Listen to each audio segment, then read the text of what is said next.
நமச்சிவாய வாழ்க. மே மாதத்தினுடைய ராசி பலனை பற்றி பார்க்கலாம்.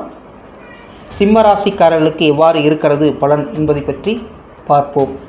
சரி, இதன் அடிப்படையில் பார்க்கும் பொழுது இந்த மாதத்தில் கிரக நிலைகள் எவ்வாறு ராசி கட்டத்தில் அமையப்பட்டிருக்கிறது என்பதை முதலில் பார்த்துக்கொள்வோம்.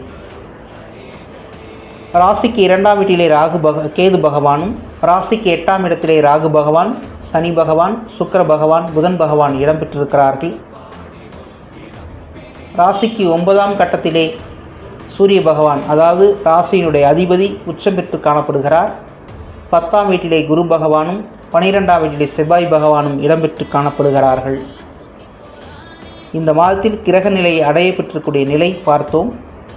பார்வை மற்றும் ஸ்தானத்தின் வலிமையின் அடிப்படையில் பலன்கள் எவ்வாறு மாறுபடுகிறது என்பதையும், பலன்கள் எவ்வாறு இந்த மாதத்தில் கிடைக்கிறது சிம்மராசிக்கு என்பதை பற்றியும் பார்ப்போம். இந்த சிம்மராசிக்காரர்கள் என்று சொன்னால் தைரியம் மிக்கவராகவும், வீரத்தையும் ஒரு சொல் மிக்கவராகவும் இருப்பார்கள். அரசு பணியில் அதிகமாக இருக்கக்கூடிய வாய்ப்பாகவும், தலைமை பொறுப்பை ஏற்கக்கூடிய நிலையை பெற்றிருப்பார்கள் பொதுவாக. சரி, 2ஆம் வீடு என்று சென்று வந்தால் குடும்பம், வாக்கு, தனம் என்று வருகிறது. குடும்பம் என்று சொல்லும் பட்சத்தில் குரு பார்வையின் அடிப்படையில் இருக்கிறார்.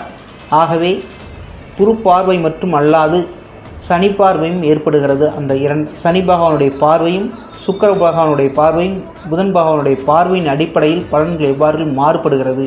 முதலில் தீமையை ஏற்படுத்தக்கூடிய நிலையை ஏற்படுத்தும், பின்பு குரு பார்வையின் அடிப்படையில் லாபத்தை கிடைக்கக்கூடிய அமைப்பாகவும் பார்க்கப்படுகிறது. இந்த வீடு என்று சொன்னால் வந்தால் கடன் ஏற்பட்டு அல்லது வெளியில் அல்லது சற்று தொலைதூரத்திற்கு செல்லக்கூடிய வாய்ப்பாக பார்க்கப்படுகிறது. அதன் மூலம் நன்மை ஏற்படக்கூடிய, குடும்பமும் குதூகலமாக வாழக்கூடிய நிலை ஏற்படுத்தும். முதலில் கேட்ட பக்கம், அதாவது குடும்ப நபர்கள் இன்பமாக வாழ்வதற்கு அல்லது சுற்றுலா செல்வதற்கு, குழந்தைகளுடன் செல்வதற்கு ஏற்படக்கூடிய தடை நீக்கப்படும். முதலில் இந்த மாதத்து இறுதியில் செல்லக்கூடிய வாய்ப்பாக பார்க்கப்படுகிறது. கேது பகவான் இருப்பதன் மூலம் இஷ்ட கோயில்களுக்கு செல்லக்கூடிய நிலையாக பார்க்கப்படுகிறது. குடும்பத்தின் அடிப்படையில் வரும்பொழுது, வருமானம் என்று வரும்பொழுது சற்று முற்பகுதியில் சுணக்கமான காலப்பட்ட தொழில் அல்லது வருமானம் பிற்பகுதியில் நிறைவு பெறக்கூடிய வாய்ப்பாக பார்க்கப்படுகிறது. ஏனென்றால் குரு பகவானுடைய அடிப்படையில் இவ்வாறு வருகிறது. குடும்ப நபர்கள் ஒற்றுமையாக வாழக்கூடிய நிலை ஏற்படுத்தப்படுகிறது. வாக்கு என்று வரும் பட்சத்தில் கொடுத்த வாக்கை மீறக்கூடிய நிலை ஏற்படும். பிற்பகுதியில் அதற்கு ஏற்பட்டக்கூடிய தொய்வு நிலையை மாற்றி நிலை மாற்றத்தை மூலம் நன்மையாக பார்க்கப்படுகிறது. 3ஆம் வீடு முயற்சி ஸ்தானமாகவும், வீரியஸ்தானமாகவும், சகோரஸ்தானமாகவும் பார்க்கப்படுகிறது. முயற்சியின் அடிப்படையில் சூரிய பகவானுடைய பார்வையின் அடிப்படையில் இவர்களுக்கு நன்மை காலமாகவும் பார்க்கப்படுகிறது. அந்த வீட்டின் அதிபதியாக வரக்கூடிய சுக்கிர பகவான் உச்சம் பெற்று காணப்படுவதன் அடிப்படையில் நன்மையாக காலமாக காணப்படுகிறது. ஆகவே இவர்கள் எடுத்த காரியத்தை வெற்றியடையக்கூடிய நிலை ஏற்படுத்தப்படும். 4ஆம் வீடு முதலீடு ஸ்தானமாகவும், சுகஸ்தானமாகவும் தாயாருடைய நிலையின் அடிப்படையில் பார்க்கப்படுகிறது. தாயாருக்கு ஒரு சிலருக்கு பீடை ஏற்படக்கூடிய வாய்ப்பு ஏற்படுகிறது. பிற்பகுதியில் நன்னிலை பெறுகிறார்கள். ஒரு சிலருக்கு சுகத்தின் அடிப்படையில் பிரச்சனை ஏற்படக்கூடிய வாய்ப்பாகவும் பார்க்கப்படுகிறது. குரு பகவான் பார்வையின் அடிப்படையில் நிவர்த்தி பெறுகிறார்கள். முதலீடு ஏற்படக்கூடிய அமைப்பாக பார்க்கப்படுகிறது. முதலீடு என்பது ஒரு சில இடத்தில் நிலம் சார்ந்த இடத்தில் முதலீடு செய்யக்கூடிய நிலை ஏற்படுத்தப்படும். அதன் மூலம் நன்மை ஏற்படக்கூடிய வாய்ப்பாக பார்க்கப்படுகிறது. 5ஆம் இடம், 5ஆம் இடம் என்று வரும்பொழுது குலதெய்வம், குழந்தை, பெருமை இவற்றின் அடிப்படையில் சிந்தனை ஓட்டம், மகிழ்ச்சியத்தன்மையை சிந்தனை ஓட்டத்தின் அடிப்படையில் மகிழ்ச்சி எவ்வாறாக இருக்கிறது என்பதை பார்க்கக்கூடிய இடமாக பார்க்கப்படுகிறது. குழந்தைகள் என்று வரும் பட்சத்தில் குழந்தைகள் வெளியில் செல்லக்கூடிய வாய்ப்பாக, அதாவது சுற்றுலா செல்லக்கூடிய வாய்ப்பாகவும், மகிழ்ச்சியாக வாழக்கூடிய நிலையை ஏற்படுத்தக்கூடிய தன்மை ஏற்படுகிறது. ஒரு சில குழந்தைகளுக்கு பிரச்சனை ஏற்படுத்தக்கூடிய நிலையாக பார்க்கப்படுகிறது. ஏனென்றால் அந்த வீட்டதிபதி குரு பகவான் சூரியன், அதாவது சுக்கிர வீட்டிலே இடம்பெறுவதும் பரிவர்த்தனை ஏற்படக்கூடிய நிலையின் அடிப்படையில் சனி பார்வை இருப்பதனால் சற்று சுணக்கமான நிலை ஏற்படக்கூடிய வாய்ப்பாக பார்க்கப்படுகிறது. ஒரு சிலர்கள் குலதெய்வத்திற்கு செல்லக்கூடிய வாய்ப்பு 6ஆம் இடம் என்று வரும்பொழுது கடன், நோய், வழக்கு என்று வரும் பட்சத்தில் கடனை பெறக்கூடிய அமைப்பாக பார்க்கப்படுகிறது. ஏனென்றால் செவ்வாய் பகவானுடைய பார்வையின் அடிப்படையில் கடன் பெறுகிறார்கள். அதன் மூலம் இவர்கள் இந்த மாதத்தை ஓட்டக்கூடிய நிலை ஏற்படுத்தப்படும். ஒரு சிலருக்கு தொழில் சார்ந்த அமைப்பு கடன் வாங்கக்கூடிய நிலை ஏற்படுத்தப்படும். அதன் மூலம் நன்மை ஏற்படுகிறதா என்றால் நன்மையும் வரக்கூடிய அமைப்பாகவும் பார்க்கப்படுகிறது. எதிரின் மூலம் தொல்லையில் கொடுக்கக்கூடிய அமைப்பு ஏற்படுகிறது. கவனமாக இருப்பது நன்று.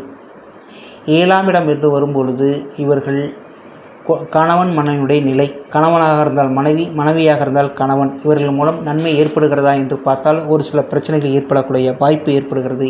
ஏனென்றால் அந்த வீட்டதிபதி 8ஆம் இடத்தில் இருப்பதனால் சில கருத்து வேறுபாடுகள் வரக்கூடிய அமைப்பாக பார்க்கப்படுது. கவனமாக இருப்பது நன்று. நண்பர்கள் என்று வரும் பட்சத்தில் நீச்சல் பெற்றக்கூடிய அமைப்பாக பார்க்கப்படுவதனால் 8ஆம் இடத்தில் இருப்பதனால் நண்பர்களுக்கு இவர்களுக்கு தொல்லை ஏற்படக்கூடிய அமைப்பாகவும் கடன் கொடுக்கக்கூடிய நிலை ஏற்படுத்தக்கூடிய அமைப்பாகவும் பார்க்கப்படுகிறது. தொழில் கூட்டாளிகள் என்று வரும் பட்சத்தில் தொழில் கூட்டாளிகள் மூலம் சற்று சுணக்கமான நிலை அல்லது தொழில் மூலம் லாபம் வருவதில் பிரித்து கொள்ளக்கூடிய நிலையின் அடிப்படையில் பிரச்சனை ஏற்படக்கூடிய வாய்ப்பாக பார்க்கப்படுது. கவனமாக இருப்பது நன்று. 8ஆம் இடம் தடை, தாமதம், அதிர்ஷ்டம் என்று வரும் பட்சத்தில் தடை தாமதத்தை ஏற்படக்கூடிய நிலையாக பார்க்கப்படுகிறது. ஏனென்றால் 8ஆம் இடத்திலே சனி பகவான் இடப்படுவது தாமதத்திற்கும் தாமதமாக கிடைக்கக்கூடிய நிலையாக பார்க்கப்படுகிறது. குரு பார்வையும் குரு பரிவர்த்தனை அடிப்படையில் அது நிவர்த்தி பெறுகிறது பிற்பகுதியில். ஆகவே இந்த மாதத்தில் இவர்கள் பொற்காலமாகவும் ஒரு சிலர் தடை தாமதத்தை ஏற்படுத்தக்கூடிய நிலையாகவும் பார்க்கப்படுகிறது. 9ஆம் இடம் என்று வரும் பட்சத்தில் ராசியுடைய அதிபதி 9ஆம் இடத்தில் இருப்பது மிகவும் ஒரு அற்புதமான நிலையாக பார்க்கப்படுகிறது. பொருளாதாரம் மற்றும் இவர்களுக்கு ஏற்படக்கூடிய பெருமை அவற்றை அளவிடக்கூடிய நிலையாக பார்க்கப்படுகிறது. வெளிநாடு, வெளியூர் போன்றவை செல்லக்கூடிய வாய்ப்பாகவும் பார்க்கப்படுகிறது. ஒரு சிலருக்கு குலதெய்வத்தினுடைய அருளும், ஒரு சிலருக்கு பாத யாத்திரை செல்லக்கூடிய அமைப்பும் ஏற்படக்கூடிய அமைப்பாகவும் பார்க்கப்படுகிறது. ஒரு சிலருக்கு கோவில் மூலம் தர்மகர்த்தா போன்ற முக்கிய பதவியில் கிடைக்கக்கூடிய அமைப்பாகவும் பார்க்கப்படுகிறது. ஒரு சில அரசியல்வாதிகளுடைய நிலை உயர்ந்து காணப்படக்கூடிய நிலையாகவும் பார்க்கப்படுகிறது.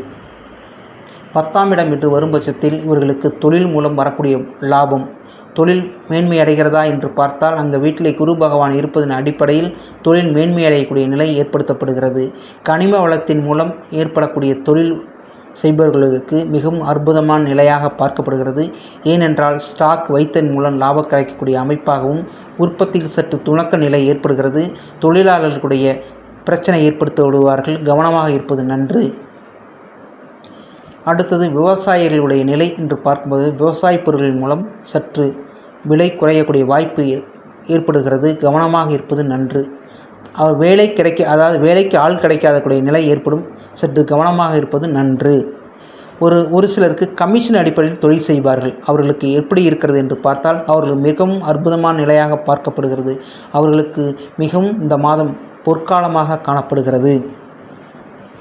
11ஆம் இடம் என்று வரும் பட்சத்தில் லாபத்தை அள்ளி கொடுக்கக்கூடிய ஸ்தானாதிபதியாக இருக்கக்கூடிய புதன் பகவான் நீச்சம் பெற்று காணப்படுவதனால் இந்த மாதம் சற்று லாபத்தை பங்கமாக வைக்கிறார். ஆகவே கவனமாக இருந்து அதன் நிவர்த்தி பெற செல்லக்கூடிய அமைப்பாக பார்த்து கொள்வது நன்று. 12ஆம் இடம் என்று வரும்போது அலைச்சல் மற்றும் தூரதேச பிரயாணம் அல்லது வெளிநாடு, வெளியூர் செல்லக்கூடிய அமைப்பு ஏற்படும். அதன் மூலம் நன்மை ஏற்படக்கூடிய அமைப்பாக பார்க்கப்படுகிறது. நமசிவாய வாழ்க.